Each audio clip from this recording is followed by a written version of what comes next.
folie du contexte dans son ensemble.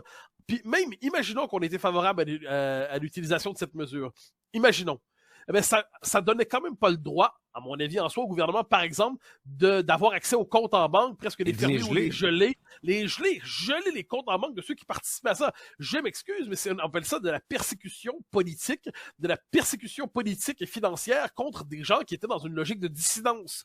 Donc moi, puis encore une fois, j'ai pas l'impression, mon tempérament me laisse croire que j'ai pas tant de choses en commun que ça avec nos amis les camionneurs qui se sont rassemblés à Ottawa.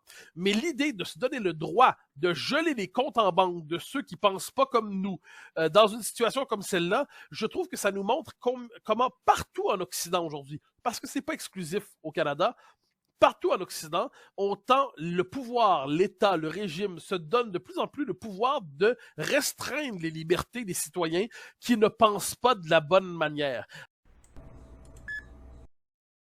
Regardless of the fact that we are attacking your fundamental rights or limiting your fundamental rights, and the Charter says that's wrong, we're still going to go ahead and do with it. It's basically a loophole that allows a majority to override fundamental rights of a minority. C'est avec un plaisir renouvelé que je discute avec Joseph Facal. Joseph, ça ne sent pas la coupe au hockey, mais ça sent la fin pour Justin Trudeau. Qu'est-ce que tu en penses? Je pense que oui, ça sent la fin. Sur le site de Radio-Canada, ce matin, on trouve un article tout à fait révélateur de Laurence Martin. Je peux me tromper, Richard, je peux me tromper, mais je crois que ce qu'on nous rapporte dans cet article, c'est le premier député libéral fédéral, le premier qui brise l'omerta et qui dit que Justin Trudeau a fait son temps.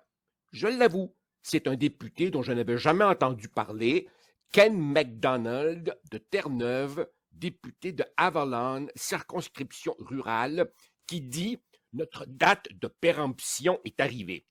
Et il ajoute « Sur le terrain, on sent presque de la haine envers le premier ministre Trudeau. De la haine. » Nous, les médias, on a allumé en retard sur lui. C'est vrai que Justin Trudeau joue énormément sur l'image, mais c'est un homme qui a un projet idéologique.